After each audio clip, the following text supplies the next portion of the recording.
And then you had the guy who showed up with the flamethrower, and then the missions got a lot easier once you had the flamethrower.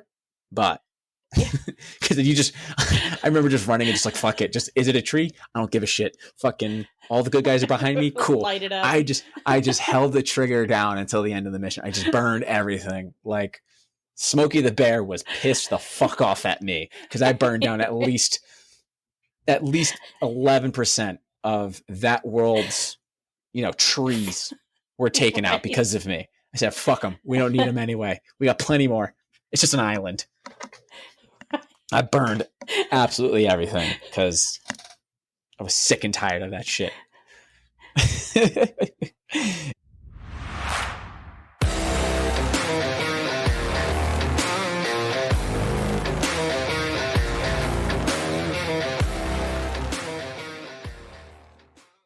Before we begin today's episode, we would like to share a quick disclaimer.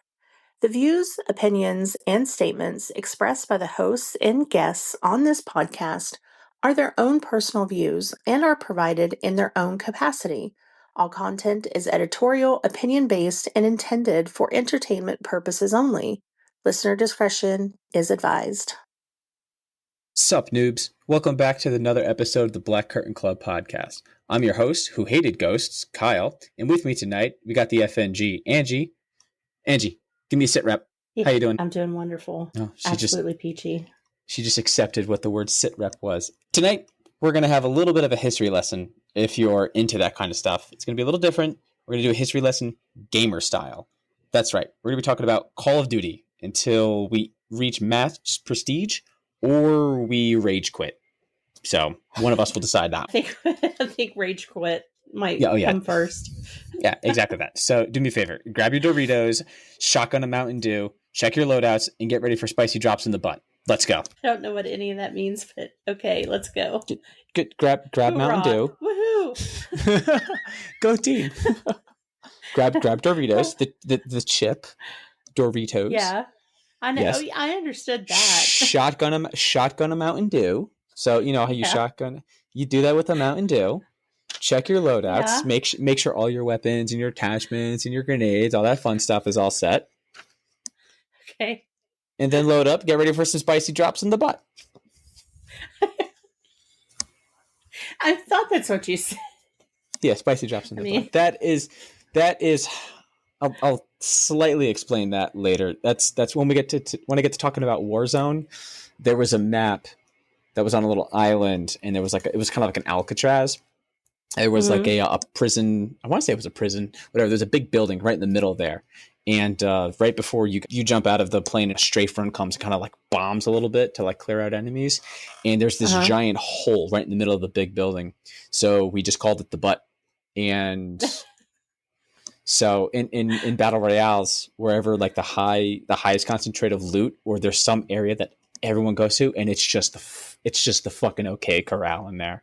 And on that map, it was the prison. It was in the butt because that was like the quickest way to like get it. Went right into it. So it was like 40 or 50 people trying to drop into that one area. So it was just It was just mayhem. So we just called it spicy drops in the butt. Let's jump on into the Wayback Machine. And let's head back to the year 2003. I was but a wee lad, and one of the big gaming companies had this genius idea. Let's make a war simulation video game. And little did they know what they were doing. The very first Call of Duty drops in October 2003. It was very different from what we know it to be now.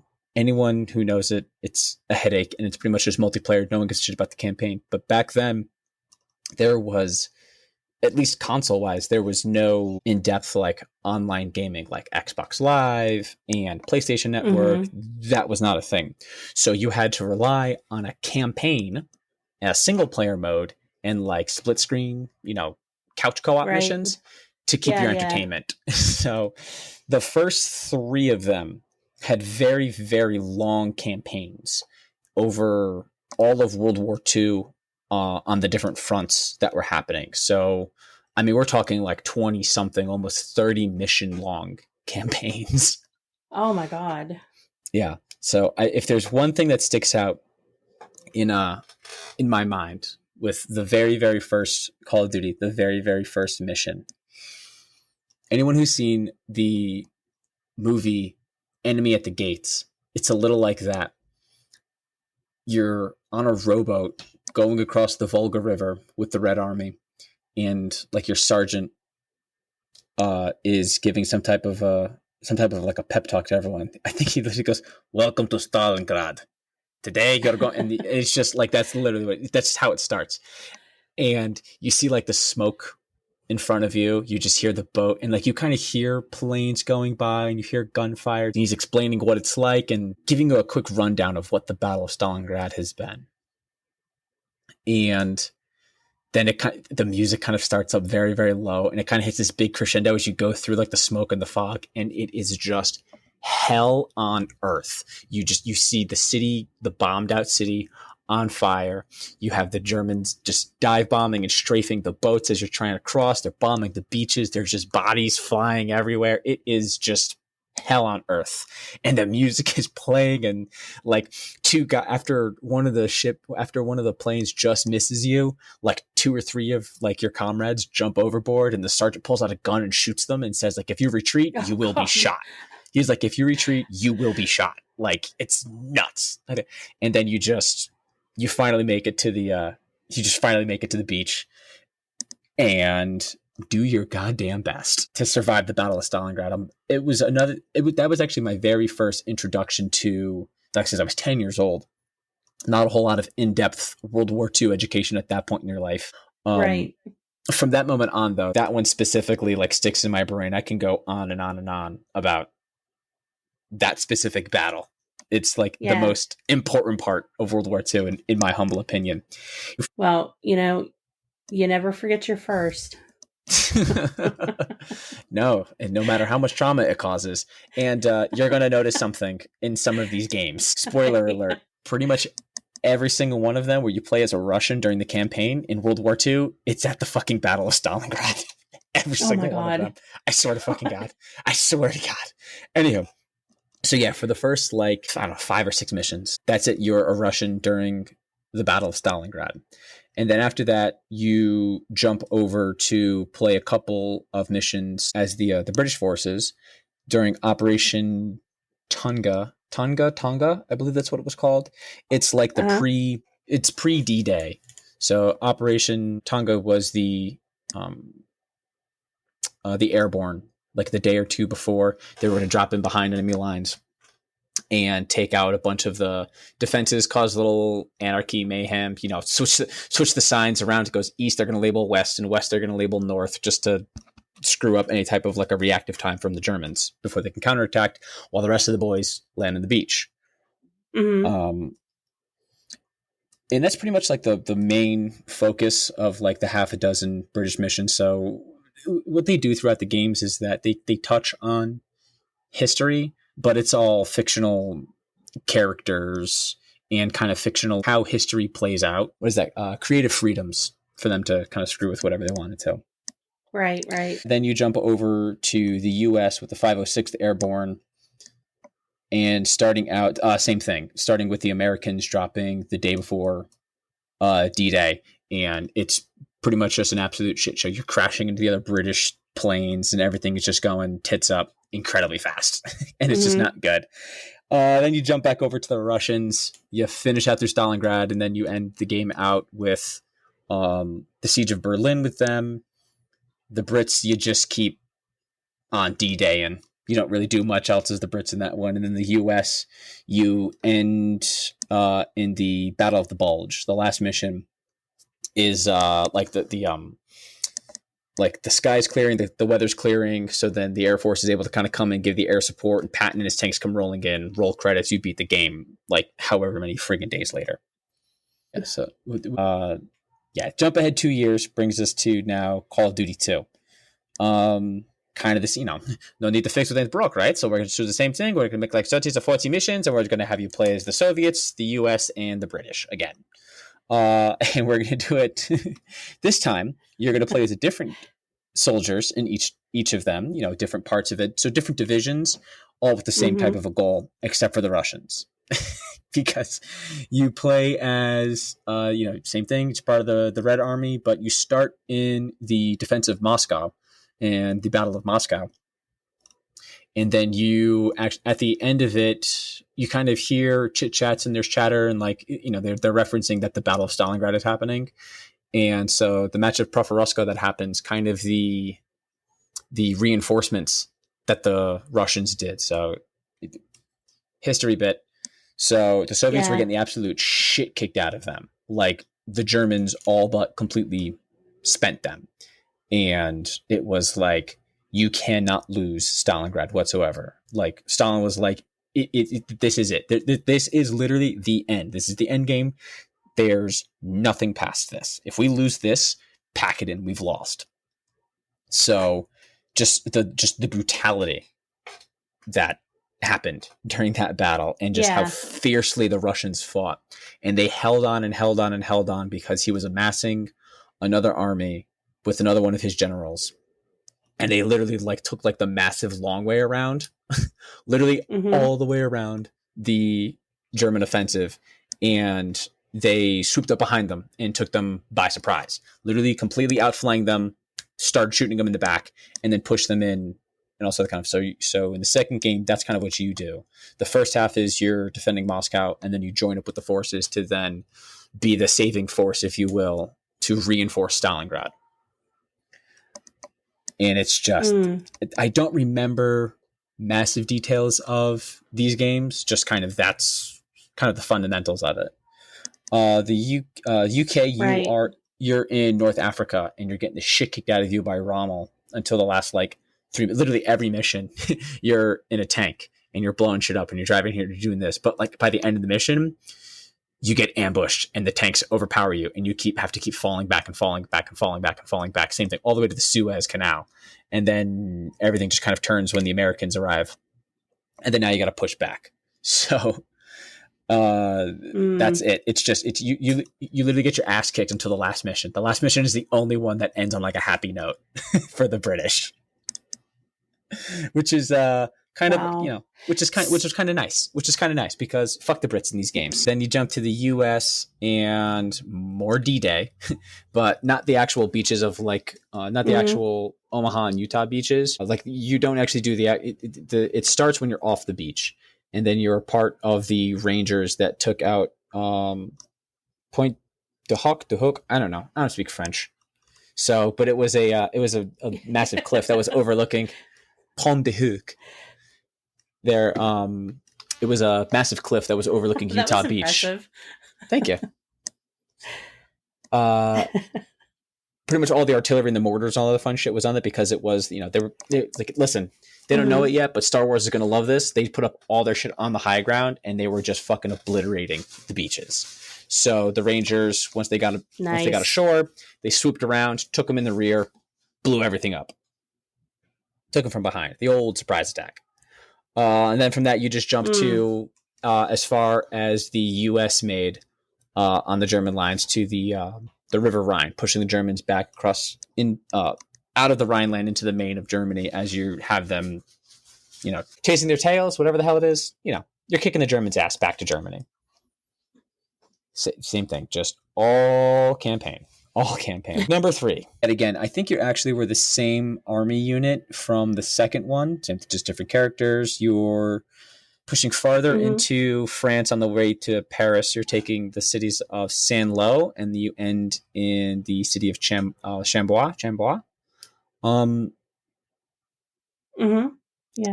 Yeah. The UK, you play as British Special Forces, where you drop way behind the enemy lines with the Marquis Resistance, and it's a lot of cloak and dagger. So there is no main battle in the liberation of France here. Everything that happens there, kind of the same thing. There's no massive battle. You're just everyone knows that a lot of cloak and dagger secret stuff was happening then. I'm pretty sure you actually played as one of the units that Sir Christopher Lee was a part of during World War II. That's cool. Because that's what I'm pretty sure that's what he did. I know he worked for the OSS and the SAS, and that's what he would do. He was a lot of the like special forces shit, like taking out big guys and like securing a lot of shit like during World War II. So that's pretty much what you do with them.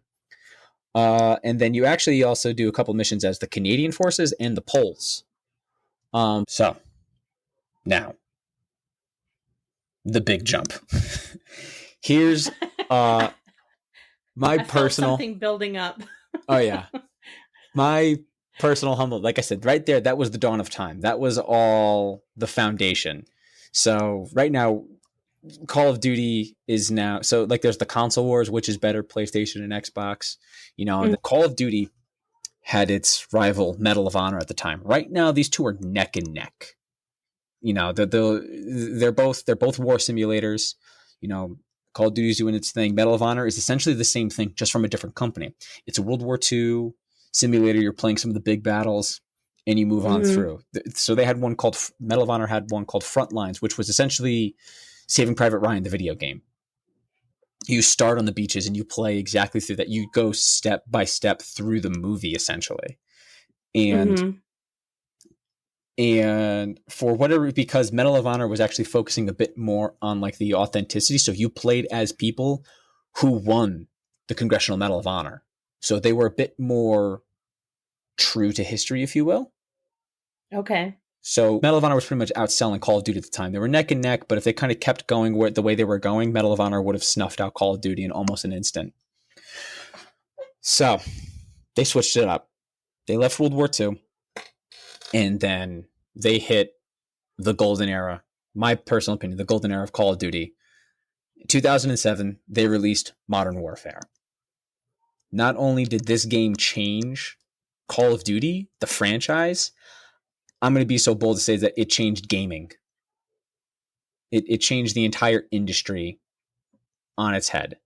It wasn't the first one to give us like online multiplayer. I'm pretty sure that was Counter-Strike was the first like first-person shooter online shooter. Then you had Halo. Halo came around. Modern Warfare flipped everything on its head because it gave us multiple different maps. It was all the other games only had like 4 or 5. There was like 12 maps in this game. There was a shit ton of maps with all the different high grounds, low grounds, the different terrains, kind of different tactics, how you're going to approach the game. 1, 2, customization. Not only can you choose which weapon you're going to use, you can change the attachment. You can give yourself different, you can give yourself a sight. You can give yourself an underbarrel. You're changing your equipment you can use. You have your flashbangs. You have your lethals.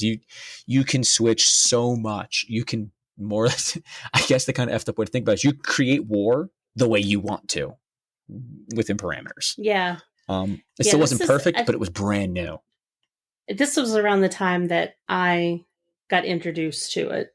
So yeah, we're getting into more familiar territory. Exactly. Multiplayer online stuff it's still not the main focus. It's not the main breadwinner of the game. There's still a lot of games out there, but this is also the first one where they didn't have to go off of history. They could just hire writers and write their own story.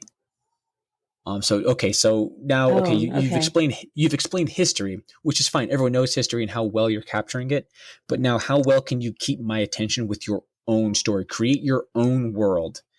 How well can you keep me with that one? And once again, my personal opinion, I think they knocked it out of the fucking park with these. The Modern Warfares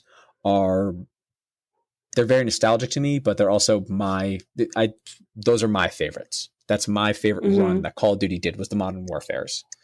And we were introduced to characters like Captain Price. Soap is the character you play as. You have the rest of your little task force there. You have Gaz. Later on in the game, you as a joint operation or a JSOC team, as they would call them. Sergeant Griggs from the United States Marine Corps. He joins up with the British SAS to kind of do like a joint task force. So different special forces from around the world coming together for a cause. Your main baddie is fucking, it's just such a great like bad guy name, like Hans Gruber. That's a fantastic bad guy name. Yeah. Imrim Zakayev. I was going to say, I remember that name, Zakayev. Beautiful. Yeah. There's that one. And his little puppet that you thought was the main bad guy until like halfway through the game. Khaled al-Assad. So he was kind of like, they just pretty much took a lot of tropes from like the Gulf War, and the war in Mm-hmm. Iraq was in full swing at this point, where Bush is still the president at this time. So they pretty much took every trope from like Saddam Hussein, Osama bin Laden, and a bunch of the other guys. They just kind of forced them all into this one guy. And he was like the perfect bad guy at the time. And then Imran Zakhaev, he's every trope of like the Russian bad guy. So think of Cold War era baddies. Yeah. Every trope. He was that. He's introduced to us in arguably one of the most famous and beloved missions in Call of Duty history. It's called All Gillied Up. You play as a younger version of Captain Price. He was just a lieutenant then at the time. It's you, and it's your commanding officer, and you're in Pripyat, Ukraine, right on the outskirts of Chernobyl. I was going to say, yeah, there was a connection there to Chernobyl. Yep, right in the outskirts of Chernobyl. It's you and him in your ghillie suits, and you have to sneak into Chernobyl, like the way long way around, and just, you know, evading helicopters, patrols, the dogs. Like, it is, if you play the mission right, if you play it the right way, you only shoot 7 times in it, you know, because, you know, it's a sniping mission, and it needs to be stealth and sniping. If you time your shots right, if you do everything correct, you only shoot 7 times. Oh, wow. That's how intense the mission is. Like, the one scene that sticks out in my brain, you're going across this big field, and he tells you, get down now. And you're literally laying there, and you're crawling through this field, and then your commanding officer tells you, don't move. And a patrol literally comes walking by. A tank, if you have to move slowly, a tank drives over you as people are literally walking over you and around you. Like, I'm talking centimeters, inches away from you. It's like your heart is thumping during this mission. It's insane. Oh, I love it so much. Then you have to actually like sneak through the city too and get to your elevated position. And then the next one, you're literally like, you're spooning a bear at 50 cal in Chernobyl. Like, Oh my it's God. like, it is peak humanity. It is just, mwah, it's beautiful. Oh yeah, just that campaign. It tells this, like, it tells a so story. Excited. Listen, it's nostalgic for different reasons. It's very nostalgic for me. Okay. Yeah. And, it's just been, like I said, just the story of how it just changes, because like the first half of the game, you're like, okay, Al-Assad's the main bad guy. Oh, we got to chase him. We got to get after him. He's already, the one mission where you thought you had him. It's this big invasion in Iraq. You're going to get him. We're going to capture him. Hey, the SEAL team said they found a nuke here. Everyone get out, mass evacuation. So you see all the planes and the choppers and everything going. And then like the back of the Chinook is open. You're just staring at, you see the main palace way off in the distance. Next, you know, boom, the mushroom cloud happens. The nuke goes off and it just wipes out everything. Just the cinematics of the game, of the mission, the way they're telling the story. And then they just pull that switcheroo on you. He's not really the bad guy. He's actually like the puppet. He's just the fall guy, when really this guy's been pulling the fucking strings. Now we got to hunt this old fucking geezer down, who's got one arm, by the way. He's got one arm. Yeah. And like hell bent on like world destruction. And it's just his son is in like the tracksuit with like the cigarette, and he runs like a son of a bitch. Yeah. Like, there's so many tropes. It is borderline insulting. Borderline insulting.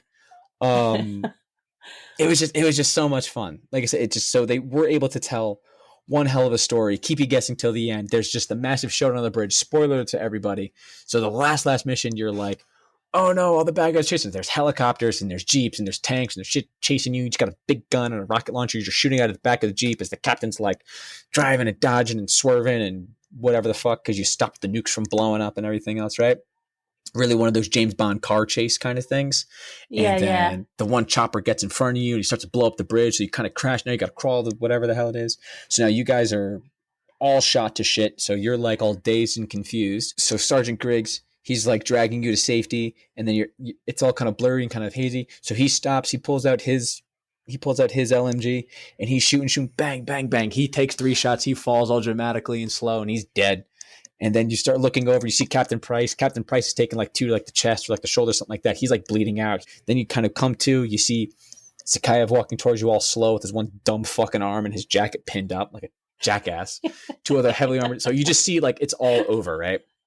And you have the dude Gaz is in front of you. He's like standing up to. He probably said like "fuck you" to the guy, and he just Zakayev just bang, just wastes him. So you're like the last one. Your team is all dying around you, and then like in slow motion, some reinforcements come out of nowhere. Of course, they fucking blow up the chopper, and everyone's looking away. So then Price slides you the gun. You grab the gun and bah bah bah. You take out the two guys he's with. You shoot him. The boom, you killed everybody, and then he just fucking croaks. And it's like that last second John McClane moment, like the absolute Hail Mary action film. Like they told one hell of a fucking story. It was fantastic. And then, like I said, that's just the campaign. Now you got the multiplayer. And like I said, just the customizations, the missions, there was just so much to do in this game.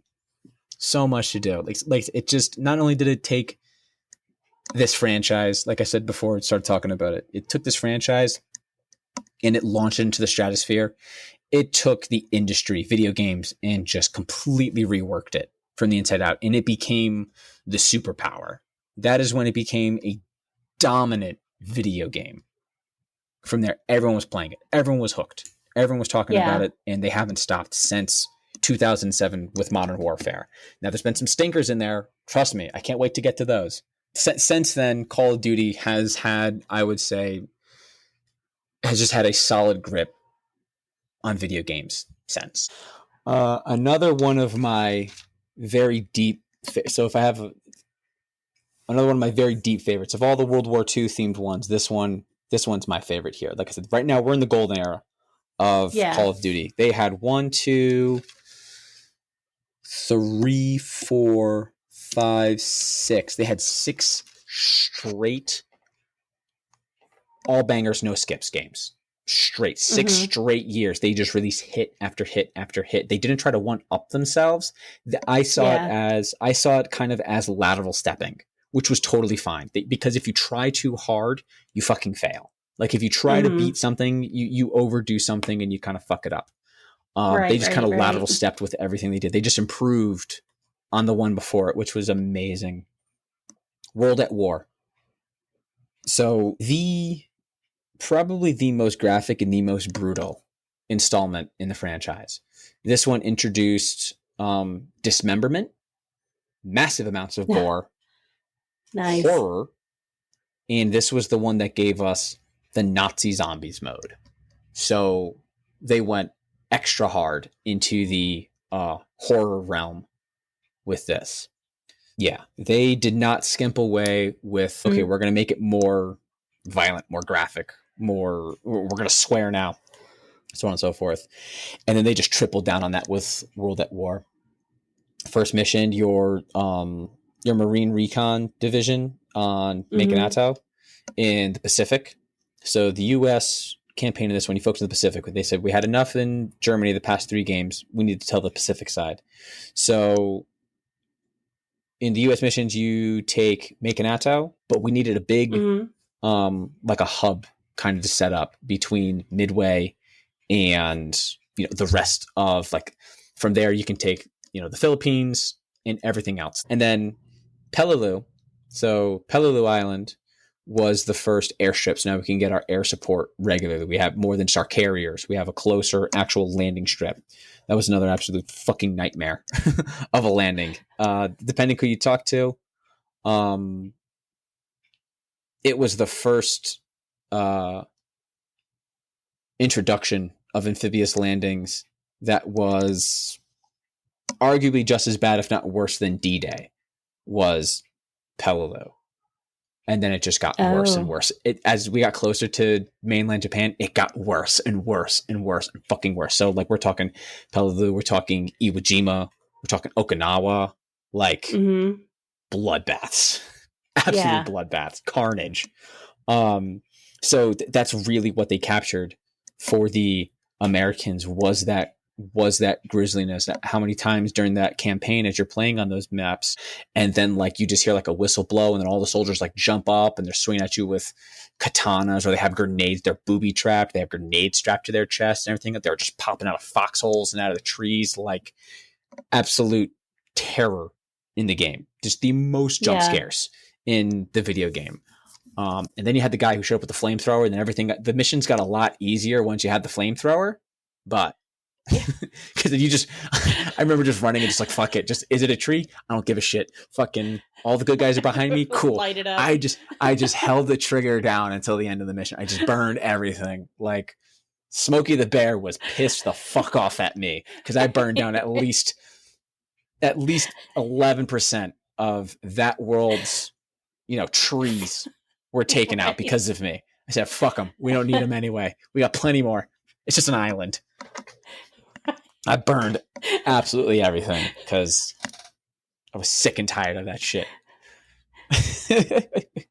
Like there was a lot of uprising to try to get the game banned in the US because in Okinawa Okinawa was the last major battle in the Pacific. It's just the last major battle of World War II, period. Because during the campaign of Okinawa was when we dropped the bombs. But the sheer desperation that they were at that point, the Japanese, and that we realized that it's never going to end. It's literally never going to end. So it's just those last two missions that you play as in the US campaign. It is exactly that. And at that point too, because supplies were screwed up, because the kamikazes were messing with the fleet so much, they were so damaged, you have almost no ammo in the game. Like they really kind of focus on like really what it was like. They captured, like I said, the horrors of that for the troops. You had very low heals. You were bogged down. There was nothing you can do about anything. The mud, your character was moving so slow through it. Like I said, just it's such limited on resources and ammo. They, in early stages of the game, they actually did have NPC enemies animated as like younger, like kids, because they did that a lot. Oh wow! Oh, they got in a lot of trouble for that once they did. But you did see a lot of civilians in those missions. A lot of civilians gone. In that mission. Wow. They really, like I said, this game was very dark. It's even when it's a video game, it's a mature video game for a reason. I always warn a lot of people with that game because it's very it's rough. Yeah. And then, but I mean, in their defense though, the whole point of the game is to bring you into like realism with war. So exactly. I mean, I can see why they would build that in. Exactly. And like I said, and that was just that's just the U.S. campaign. The Soviets, we started at Stalingrad. That mission starts off, you are in a mass grave. You are literally hiding under dead bodies, and you wait for the Germans to walk by, and then you climb out of that. That's how the Russian missions start. And then you move to Silo Heights. You move all the way to the Reichstags in Berlin. And same thing. It's just at that point, after Stalingrad, the Germans pretty much were in full retreat. You were just beating them as they were like stumbling down. You get to the last couple of missions in Berlin and they're surrendering, and your COs are still like, fuck them. You know what I mean? You're hitting them with Molotov cocktails. You're blowing them in half with double barrel shotguns. It is urban trench warfare at like its absolute worst, if you can. So same thing. It was just that realism, that shock, that brutality they captured in that one very, very well. In a messed up way, they captured it very well. And then as a nice little treat, after you completed the campaign, the game cuts to black and you see one of the maps. It's kind of weird. You see something kind of walking towards you and then running and then yelling. And then what the fuck is that? And the screen goes black and it says, like written in blood, Nazi zombies. Round-based warfare. And the new game mode that they added, Nazi zombies. So it's like your typical, okay, defend this area. They're going to just wave after wave survival mode. See how long you can live. Man, the amount of time I spent playing in that's got its own story that I'm not going to touch on because it's just way in depth. There's way too much. Yeah. But it was worth mentioning that was the one that gave us Nazi zombies. Jesus, man. Just, oof. I mean, a gift to humanity, right? Yeah, if you want to call it that. You get to kill zombies and Nazis. It's a twofer. That's a gift. It's a win. It's a win-win-win. everybody wins in that one. Right. Except there is no end to that. It is there is no end to Nazi zombies. You just survive until you can. I think the record is like 200 level 200 something or other, but it keeps going to infinity. There is no way to beat it. Oh wow. Yeah. Jeez. You want to talk about a real gift to humanity? Modern Warfare 2. The best. Hands down. No questions asked. I'll fight anyone. This is the best Call of Duty they ever made. Yeah. As groundbreaking and as new and fresh that Modern Warfare 1 was, this one just did that same thing and it doubled down. So much more customization, twice as many guns, twice as many attachments. You can put multiple attachments on a gun. So this is just all the multiplayer alone. New game modes, insane new maps, just absolutely just mind-boggling amount of content they added. Now, challenges to get new skins and camos for your guns too. So now we have challenges and the different perks, challenges to make the perks even better. The infamous Lightweight Pro, Commando Pro, and oh shit, what was the other? Marathon Pro. So you have those three. You move faster. You have unlimited sprint in Commando Pro. You didn't take fall damage, and your melee was like doubled. You were literally lunging at players like you were the fucking predator in the jungle of Venezuela. You could like cross map dudes with your knife. You lunged at them like crazy with your knife. And the knifing at this point was an insta kill. So, that was like one of my favorite things. And then this is where the infamous noob tube was born. The noob tube is reference. If you're a noob or a jackass, or you don't know what the hell you're doing in a video game, you have the underbarrel attachment. It's a grenade launcher or a tube. It's pretty much how you told if you sucked at the game because you couldn't actually like shoot anything and your aiming was bad. It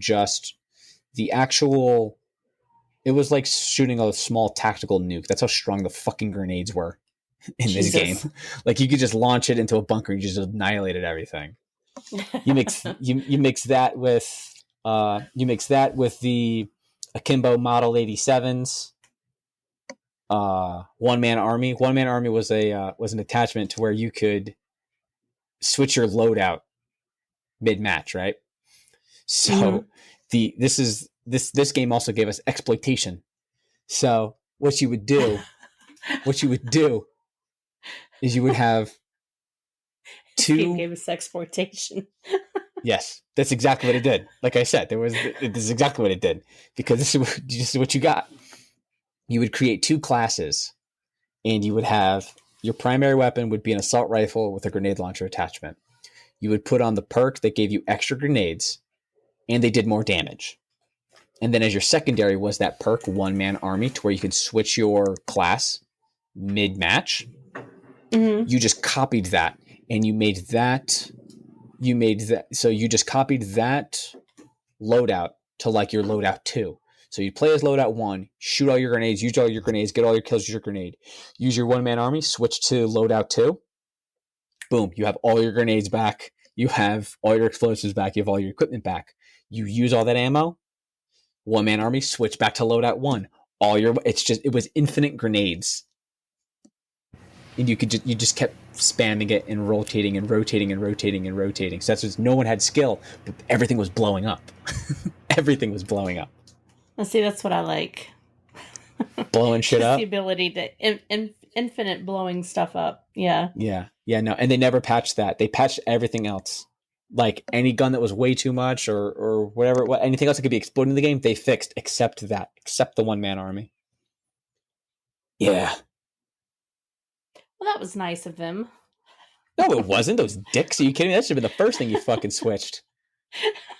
No, the first thing they fixed definitely was the Akimbo Model 87s. No, the Akimbo Model 87s was, remember the really cool shotgun that Schwarzenegger used in the second Terminator? The lever action one?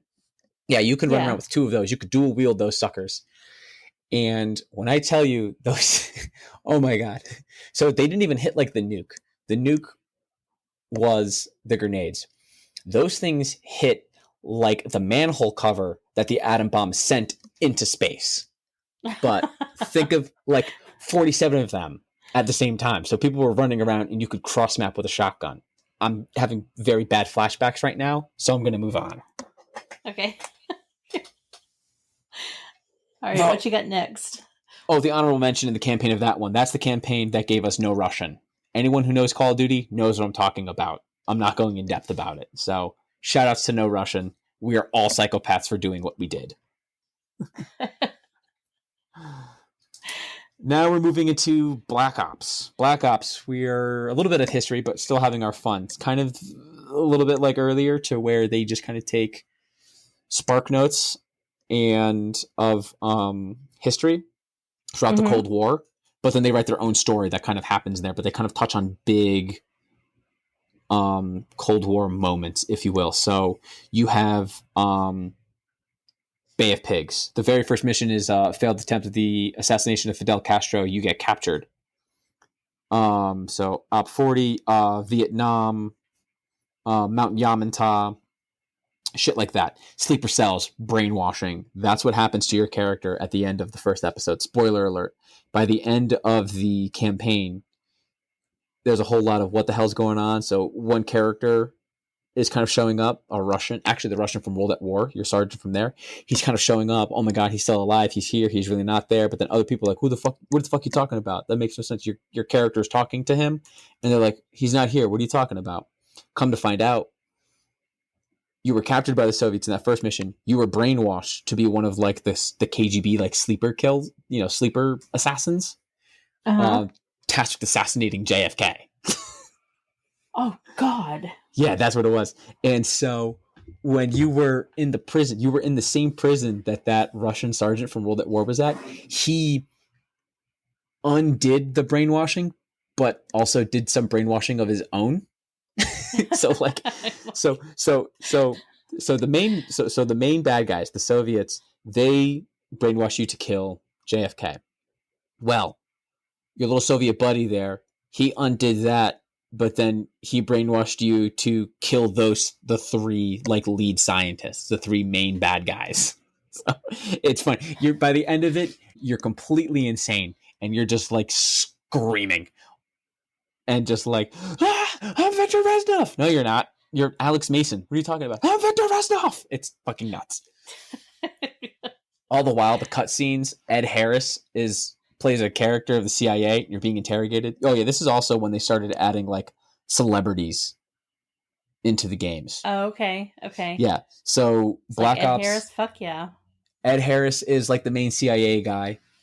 Hudson, he's like interrogating you and like super pissed off at you and also that kind of fun stuff. Ice Cube plays one of the guys in your team. The main character, the main voice actor for the person you play as Alex Mason is Sam Worthington. Is that his name from Avatar? Okay, yeah.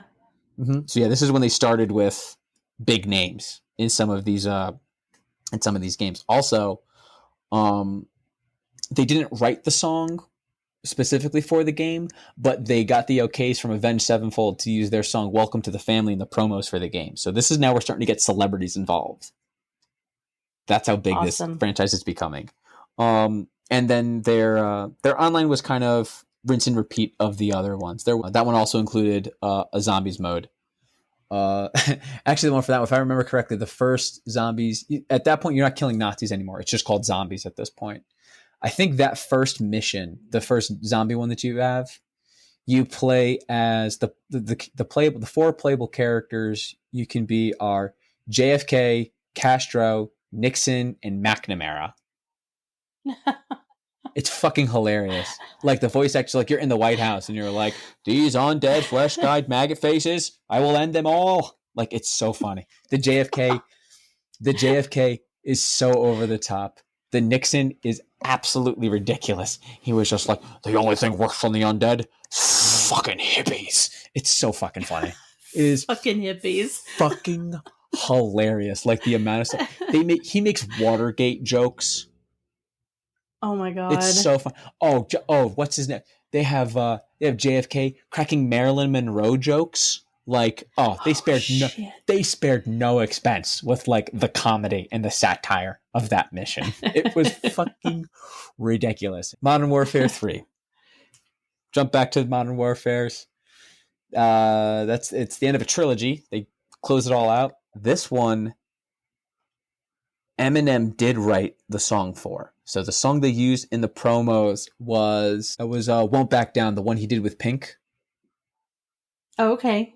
Turn the won't back down. One of the greatest gym songs ever. Anyway, more celebrities in this one. The other two characters of the U.S. Special Forces is Timothy Oliphant. Oh, okay. And Idris Elba. Ooh, okay. Mwah. Oh yeah, it was a very fun game to play. But World War III has broken out, and the Russians are absolutely obliterating you, and then you kind of take the fight to them. Halfway through the game, it's really weird because you're actually... I think someone actually makes the joke, never saw this happening. They've built on top of World War III happening, and it has broken out because of... Not because of the actual world leaders, but because of sleeper cells, or ultranationalists as they're known. Okay. They're just the pot stirrers there. So the No Russian mission that we talked about, that was the massive catalyst. So the Russian terrorists commit an absolute atrocity, and because you were an American soldier undercover that they found out about, they kill you and they leave you there. So then the only person they see that's like responsible for it is an American. So they think the Americans are behind it. So then the Russians start World War III. They declare war on the U.S. because they thought the Americans committed this atrocity on their soil. So for the rest of Modern Warfare 2 and throughout all of Modern Warfare 3, that's what it is. It's just the Russians and the Americans in full scale, all out World War 3. They went insane with it. So much fun. So fucking sad. That campaign is so fucking sad by the end of it. Well, this is the next one I'm going to talk about is the last one, and then my attitude is going to change drastically. Because like I said, this is the last one. This is the last one of the golden era, Black Ops 2. This is... People will get in the pissing contest which one was better, Modern Warfare 2 or Black Ops 2. But we all can just agree that just like the Lord of the Rings movies, the second one is the best. So the Two Towers is the best. Modern Warfare 2 is the best. Black Ops 2 is the best. Those are the pinnacles of those runs of the franchises. Black Ops 2 does get a little difficult to follow the campaign because you jump back and forth between Alex Mason in the Cold War and his son, David Mason, in the way off in the... This game came out in 2012. Okay. This game took place in the way future of 2025. Oh wow, way future. Yeah. The way future of 2025. So it is kind of funny though, because that game took place in 2025 and like all the crazy like tech they had, and it was just like no. It's just no. It's funny. Like the full active camo suits and like the yeah, it's just ridiculous. Those like whatever Mission Impossible movie it was where he has those gloves and he like climbs up the side of the building. Yeah, like your team has those. Yeah, just regular soldiers have those fucking gloves and you're climbing up the sides of buildings. To, like regular infantry, not a special forces unit. Regular infantry just has those fucking gloves and active camo. Yeah, get fucking bent, dude. A whole bunch of the same thing. So like the backside of the Cold War and the really nasty, gnarly shit. MK Ultra is brought up. That's fun. Ooh. Operation Paperclip is brought up. Yeah, nice. all the shady shit. All the shady shit is brought up in that one. So that's why those missions are a lot of fun. The World War III has ended and the second Cold War has happened in this game. And it gets a little, like I said, just play it if you're really interested in the story. But the basis of it, the Cold War that's going on is between the U.S. and China, and the pot is being stirred up by a Nicaraguan drug smuggler who is backed by the triads and still existent cells of Al-Qaeda and the Mujahideen. Jesus. Yeah, so there's a lot going on. Trust me, it makes a lot more sense when you play the game. It makes a lot more sense. They just got everyone involved. Yeah, like everyone wants a piece of the pie. This was like the one and only campaign where they actually had the choices that you could do. So like in almost each mission, it was okay. What do you choose? Do you go to do this? Do you go to do that? And the choices you made in those missions drastically changed what happened in later missions. The zombies in that one was a lot more fun. You got an insane amount of celebrities in zombies for that one. So you had Ray Liotta. You had... Nice. I keep forgetting the actor's name, but I want to say it was Mr. Orange from Reservoir Dogs. Him, Quentin Tarantino, and Ron Perlman was in also. So, yeah, another one of the maps. Roth. Tim Roth, there it is. Tim Roth. Yeah, sorry. Yep. Took me a minute. Thank you very much. I knew you were gonna. It was like she's just gonna like Google it or whatever the hell it is. Yeah, there was a lot. There was so much of that one. Avenged Sevenfold actually did write a song for that game. Their song "Carry On" they wrote for that game. They used in that game. They promoted in that game, and the actual like ending. So like the end credit scene was two characters in the game, Woods and Menendez. They're kind of there, and they have like a kind of a chit chat. And next thing you know, M Shadows and Sinister Gates from Avenged Sevenfold, they come over, they say some shit to you, and they said, "Hey, get the fuck out here, we gotta play." And then you end up playing with Avenged Sevenfold. So it's like nice. It's like a little concert with like a bunch of different animated. So it's a bunch of the different characters from the game. They're like at the concert and they're dancing and playing around. It's fucking great. It was so fun. It was so fucking cool. So fucking cool. No, but I think those little things, those little pockets of, I don't know. It's like a little nerdgasm. That makes it worthwhile. Yeah. Yeah. Now we're gonna fly through most of these because then we kind of they kind of shit the bed on a lot of these next games coming, which is a real fucking shame. Oh yeah, this was bad. Ghosts, Call of Duty Ghosts. It's not the worst, but it's definitely the first bad one. They were getting the shit kicked out of them. This was where they got absolutely the shit kicked out of them by Battlefield. This is where what is called quote unquote levolution was introduced into games. Ghosts had one multiplayer map where if you did certain things on it, if you were in like a high rise skyscraper, if you did certain things, explosives went off. And so like the top half of the building like fell on its side and got wedged between another one, and so now the mission goes from being right side up. Now everything is like on its side and you're running through like a building that's like on its side, like kind of like Inception. Okay. Yep.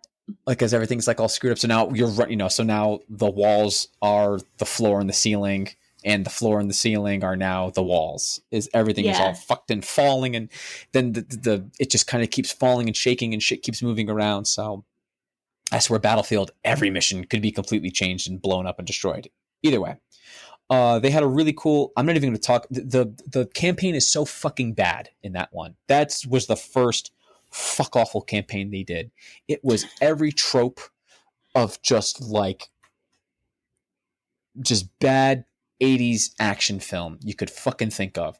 A Spec Ops team, a make-believe Spec Ops team of like years. They were just called the Ghosts, and they wore the masks with the skulls, and they were so badass. Like this one guy, the character you play as, your father is telling you the story, and the guy who voices him was like the hardcore sergeant from Avatar.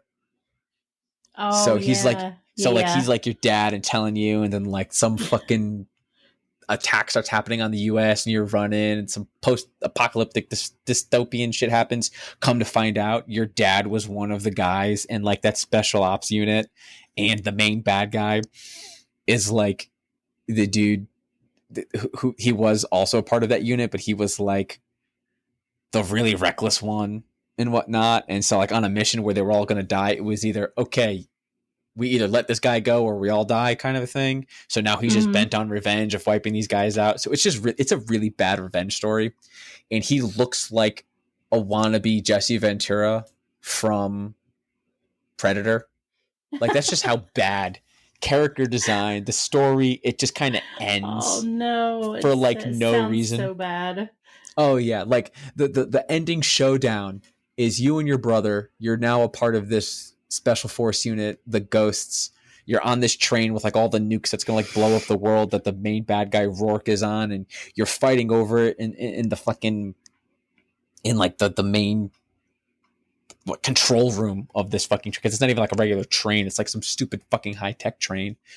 And you're there. So he's got your brother in like a headlock, and your brother's like, "Oh, just do it." So you take like a fucking 44 Magnum, and like you shoot a hole through you shoot through your brother's shoulder, and you shoot the main bad guy. He takes it square to the chest. He has a through and through center mass, his sternum, from a 44 Magnum. For those of you who don't know, you're not fucking living from that. Like, to the point where now you see oh yeah, by the way, your train has now gone literally off the tracks and is now sinking to the bottom of like the ocean, right? So you're underwater while this is happening. So you can see that the bullet went through him and is now, like gone through the window, and like the water's starting to drip in and all this other shit before the front windshield just gives out and you're about to drown. Miraculously, the bad guy survives and now kicks the shit out of you. It's fucking horrible. Oh no. It's every bad trope. Every bad trope is just there. But we didn't have zombies in this game. Like, the little game mode wasn't zombies. It was called Extinction, and it was an alien invasion. So that one was a lot of fun. It was new. It wasn't as good as Nazi zombies, but it was different, and I liked their take on something else, because that fucking campaign was just so bad. And this was also the first one where you could choose either your character was a male or a female. Oh, okay. My wife slightly despises this game because she realized something. The challenges were different for the men and the women. Oh, yeah, that sucks. There's two weapons that my wife loves using whenever we play Call of Duty. Lauren either uses a sniper, so she's laying down somewhere, she's on Overwatch. She has the biggest gun with the most bullets, and she just fucking runs like a psychopath and just shoots like Rambo, just full Rambo. Yeah. She runs into the smoke, lays down, and just spins like a Beyblade from hell, right? Yeah, right. Total aggro, she's a tank. Well, the challenge to get the ghillie suit for the guys was get like, for if you had a male character, it was like get like 100 headshots with a sniper rifle, right? Mm-hmm. Kind of a pain, but very doable. For the women, you had to get 100 headshots with the specific sniper, with the specific attachment, which made your gun weaker and the recoil fucking through the roof. So, like, it was the challenges for the women to unlock the kit, to unlock the skins were so much more difficult. I mean, twice, if not 3 times as hard. Anyone ever call them on their sexist bullshit? Enough people, because they never did that again in any other games. Good. You could be a woman. You could choose to be a man or a woman, but there was no more challenges like that to do it. And on the multiplayer too, there would be this little like floating briefcase. If you picked it up, a little challenge would be in the corner on some of the maps, and it was like a little map exclusive challenge to do. It was get 2 melee kills. Each map had something different. They introduced this with like a horror themed map. You could see that there's a lot of tropes and Easter eggs to like Friday the 13th, Nightmare on Elm Street, Child's Play, so on and so forth. If you completed the challenge, you turned into Michael Myers. Oh, your sick. character, you turned into Michael Myers. The song started playing. You ran around with an axe. You took like, your health was like twice as much. You ran super fast, and you were just chopping people up with a fucking axe. It was awesome. Yeah, that was the first stinker. The next one, the story was good, but everything else kind of sucked. Advanced Warfare did a solid story. This was the first one that they actually did motion capture. So the story itself, this was the first one. It was visually stunning. This was the first game this was the first Call of Duty that released on the Xbox One and the PS4. So the graphics were great. This was at the height of the show House of Cards. So Kevin Spacey was the bad guy. Oh, nice. Yeah, it was. Foreshadowing. Yeah, a little bit. Yeah, a little bummer on that one. The absolutely amazing voice actor Troy Baker plays the main protagonist that you play as. This is the one that gave us exosuits. This was the first like futuristic game they had. So you had the exosuits now. So like the big mechanical shit on like your arms and your legs. You could jump higher, double jump, wall running. The game was much faster. The multiplayer was very, very fast paced at this point. Yeah, it just kind of went to shit. Their multiplayer sucked in that one, and the campaign was a little bit better. They took some of the writers, I think, from House of Cards. So the story was solid. Everything was that game was just clunky. It moved way too fast. After that, let's take another giant shit. Black Ops 3. Yeah. The game takes place in 2065. I am just, God, if you really care, same thing.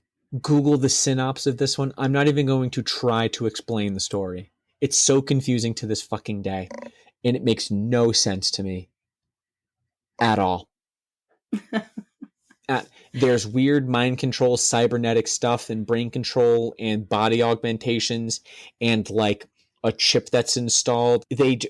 I can't even begin to describe how fuck awful it is. I still don't get it. I've played it a dozen times just to try to understand it, and I still don't. Yeah, you ready? You ready for this? Ready for this one? Ready.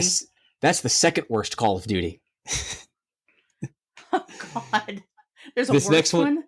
This next one, in my opinion, is the most horrendous, terrible, fuck awful Call of Duty in existence. Infinite Warfare. The game takes place in 2187. And God. One mission takes place on Earth. The rest of it takes place in space. It's space Call of Duty. Jesus. Different planets. You're on Mars, and you're in intergalactic like space carriers and aircraft carriers, and there's space battles like Star Wars. I'm telling you, the game was so bad. I just kind of remember some of the high points. By high points, I mean very low points. The campaign the story is easy to follow. It's that we've expanded to the different planets, and we have colonies on some of these planets. It's just fuck nice. awful. Yeah. And the multiplayer, it just same. It's specialists. They went from like 12 specialists from Black Ops 3 down to 6. Oof! And it's not even the fact that they went boiling right now. No, here's where my blood is boiling, because they just stole Noble Team from Halo Reach, like character design.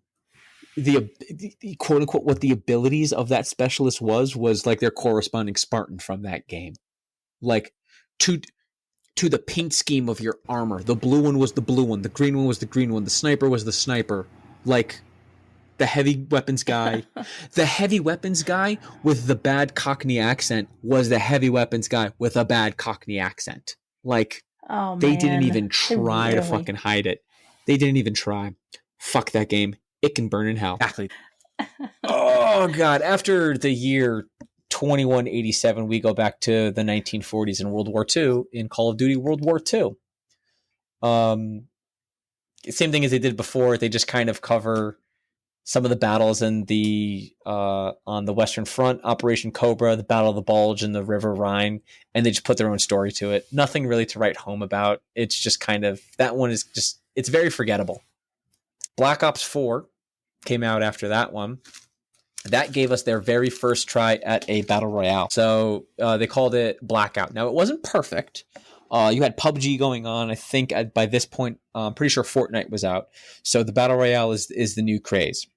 We need something. They tested the waters with it. It wasn't perfect, but also wasn't bad. I would rank them PUBG, then Blackout, then Fortnite. I still fucking hate Fortnite. Yeah, there was actually no there was no campaign. There was no campaign to that game. It was only multiplayer, and it was just rinse repeat Black Ops 3.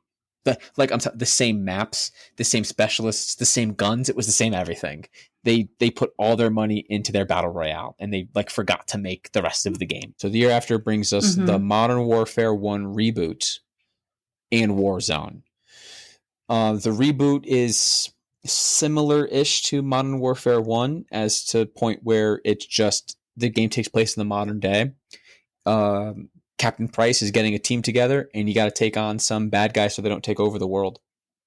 They're not really reinventing the wheel with that one. They just kind of retold the story from the first one, and they added a couple of new graphics and weapons, and they got a bit more real with it. The important thing was Warzone. I think Warzone is still dominating just Call of Duty. I think they outdid themselves. Or I think more people are playing Warzone than the actual Call of Duty itself, mainly because it's free, but because it's a very simple kind of grindy battle royale. So now, credit where credit is due. As much as I hate it, the best, at least if you're looking statistically speaking, the best battle royale is still Fortnite. It's the most popular. Everyone still plays it. It's still one of the most popular games in the world right now. It's like that. GTA are insanely popular. Yeah. But Call of Duty's is a little bit better because it's not cartoony like Fortnite. If you can say this, it's quote unquote more serious, if you will. Not like PUBG. PUBG was always my favorite, but I mean, to our listeners, come on. If you don't know what Warzone is, what the fuck's wrong with you? Like, I'm not even going to explain all that much. You're able to kind of test out more shit in Warzone than in multiplayer in Warzone. Right. And it's that game is still running hard to this day. They just kind of relaunched it because between 2019 when that game came out and now they had 3 different maps. I think they have 3 different maps for Warzone, but none of them were as popular as the first one. So they just brought it back and said, hey, we remastered it, when really it was like, you guys don't like anything else we do, so we'll just give you what you like. Right. And it just like their players like tripled thanks to Warzone and Cold War, the one that came, the Call of Duty after that one, the one that came out in 2020. It's because of those 2 games why I made it through fucking lockdown. It's because of Modern Warfare, Warzone, and Cold War. Cold War came out at the end of 2020, but still. Modern Warfare came out in October of 2019. So lockdown hit in March. COVID, like the hard lockdown happened in March. So thanks to those games, I made it through lockdown. That and lethal amounts of alcohol on an almost daily basis. Yeah. I mean, that was everyone. The alcohol bit. Shout outs to Doug. Love you, D-Mac. Yeah. Cold War was just a rehash of Black Ops, in my opinion. They just told a very in-depth brainwashing story. The multiplayer was a lot of fun, though. I'll give them that. They added a couple of new game modes to that. But even that, it wasn't really different. Vanguard was their last attempt at World War II. And with how bad this one did, they just gave up. Because same thing, you played as different characters. They almost tried to make an Avengers game with it because it's like they're different characters of like different specialists from different areas of the world. These next 2 are essentially I'm just going to go ahead and say it. They're the same game because of just how quickly they came out. They came out within a year of one another. And it was the continuations of Modern Warfare. So it was Modern Warfare 2 and 3 of the reboots. Their campaign got very confusing. Like they took a page from Black Ops 2, but it didn't work as good. So like you're chasing a weapons smuggler who has nukes, and somehow he's in Mexico and in bed like with the cartels. So now you're chasing down the Mexican drug cartels and this terrorist who's from some made up country. It's not even a real country that he's from Urzikstan. The game ends where it's like, oh, we found so-and-so's buyer. Oh, yeah, blah, blah, blah. And so you're like, who is it? Oh, no. And then like Captain Price gets all pissy and whatnot on the show. And they just name drop Makarov. Makarov was the main bad guy from the original Modern Warfare 2 and 3. So they just name dropped him to name drop him. And then in the one that came out within the year, Modern Warfare 3, it's just like he gets busted out of prison and then he's just causing chaos around the world, but like you don't see him until like the last. It's just he's just so useless. And same thing, just the campaigns of those 2 just fell so flat. They tried so hard to reinvent the wheel of the original Modern Warfare 2 and 3, and they just missed the Yeah. target completely. They just threw. There was too many chefs. You know. Yeah. Yeah, it was rough. Which then brings us to Black Ops 6, which is Yes. the late 80s and early 90s Cold War and espionage. So they touch on some bits here and there. Mm-hmm. I think it's actually kind of fun. There's a mission. You're at the gala for President Clinton, and like there's like Yes. there's I just, like there's the Clintons and shit like that. It's funny. yeah. I finished that one because I'm in the middle of playing this one.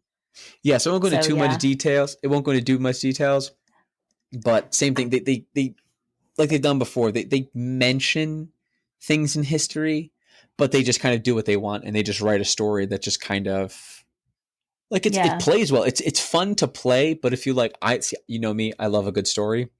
It just the story just kind of falls flat. It's very guessable. It's very guess like it Mm, slaps you in the face. Like I guessed it by like the second mission, like how it was going to end. yeah. Um, the online's a lot of fun. I'll give them that. Um, they switch up the prestiging a little bit. They're doing a lot of events. Like they just had like the Jay and Silent Bob one that they had, and all the other different fun little things around the holidays and shit, the fun skins and whatnot. There is Mm-hmm. one. I don't know if it's going to be. I think it's going to be dropping in Black Ops 7.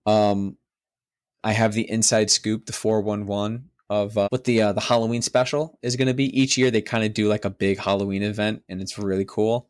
I have a Oh bit of a yeah. 4-1. I have a bit of a 411 on what this year is going to be and what's involved, and I'm super excited about it. I can't wait. It may be the second time I use my real people money to buy stuff in the game to make my character look different, but it's worth every penny if you ask me. Which then brings us to Black Ops 7 comes out this October. They just announced it like last week, like not even I think over Mm-hmm. the weekend. From what we're seeing in what I've seen in the trailer so far, it looks like who the hell is the dude who played Rocky's son in Rocky Balboa? Whatever, that guy. He's going to Yeah. portray David Mason, the main character of that game. Okay. Looks like we're getting our zombies back. Looks like they're remastering stuff from Black Ops 2 and bringing it back. And this game is going Mm. to be a direct continuation of Black Ops 2. They've already announced it. Oh, That's okay. that's pretty much all the information that we know. It's a direct continuation of Black Ops 2 and what the canon ending of that game is. So that makes me very excited because, like I said, that was the last perfect Call of Duty that they made was Black Ops 2. So the fact that this one is going to pick up right where that one left off makes me very excited. But hopefully they don't just Do you overhype think it and then that? just shit the bed again. Yeah, that's what I was going to say. I mean, do you think that they'll, because they seem to have really gone downhill? Do you think that they're going to pull this one out? I mean, if you had to be a betting man, is it if going to I was be a a disappointment or it's going to hit it out of the park? if I was a betting man, I'm not going all in, but I'd raise. You know what I Yeah, mean? So like I'd yeah. raise. I have enough confidence. I have about the same confidence as I did in the Modern Warfare reboot. And the Modern Warfare reboot was amazing. That was the best Call of Duty we've had in a long time.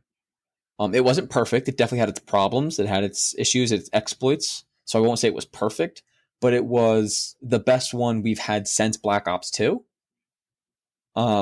So if they can make this one just as good as that, that's I'm willing to take that risk. Yeah. But I'm More still not hope. going all in. I'm still not going all in because this is also the first one that will be fully developed by Microsoft. So Black Ops, when the big merger happened, when Microsoft acquired Activision, Okay. this is the first one that Microsoft has pretty much had total control over. Mm. So we'll see how this goes. I'm very open minded. So like I said, I'll be a little frisky. If I was a betting man, I'd put a little extra in, but I'm not going all in. I'm not trusting them that much yet. They haven't earned that much trust from me yet. Mm. I also feel Well, like these games are way past their glory days, and no one actually buys these games because they like the games. I think everybody buys these games because they know their friends are going to. And for the love of Christ, stop going farther into the fucking future. Like, just stop. just Stop it. fucking Just stop it. Just fucking stop it. Just stop. Just stay in this century, you fucking idiots. Just don't. Stay in this century. Oh god, I get nausea every time just thinking about it. And now, if there's one last little bit that I want to say is, like, if there's one, like, I rag about these games and I joke and I have my fun. This one sucks, and that one sucks, or whatever. But still, I will say, it's to each his own. I'm sure there's plenty of people out there who Infinite Warfare, it's their favorite game in the whole world. Like, it's their Red Dead 2. Yeah. And I don't mean anything like that to those people. Everyone's got their own opinions, and it's fine and it's fun. But it is those little. If there's one thing that's good about these games, even the ones that I don't like you still play it because your friends play it, whatever.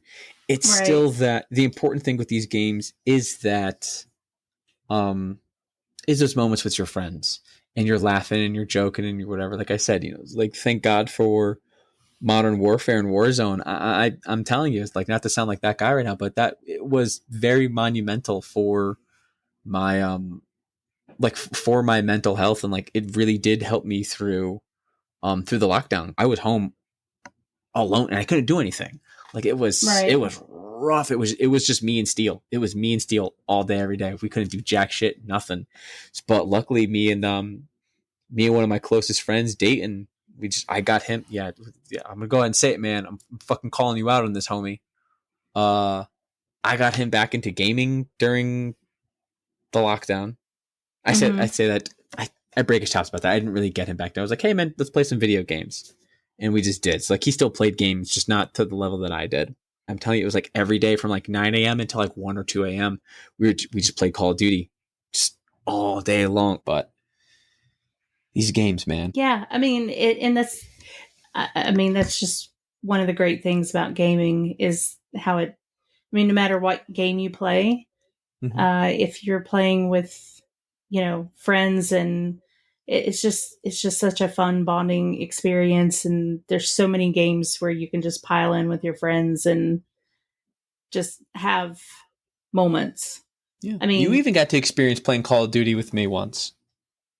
Yes, once. It was on my birthday. Yeah, it was. That was fun. Yeah, we ended up, as usual, just shooting the shit more than playing. But yeah, it was good. Well, yeah, because we had shit ass connection. So I was like, yeah, half the time we were getting our asses kicked, and we were just shooting the shit in the lobbies. But still, yeah. Anyhow, yeah. But I mean, it's there's so many platforms. How many times have we, in even recent moments, like, we've had fucking giggle fest just playing fucking Minecraft. It's don't get me started on Minecraft. Don't get me started on Minecraft. The chickens. Them chickens. The chickens. But that's the great thing about gaming. It's just all about having fun. Yeah. It's just like the Force, and it's like duct tape.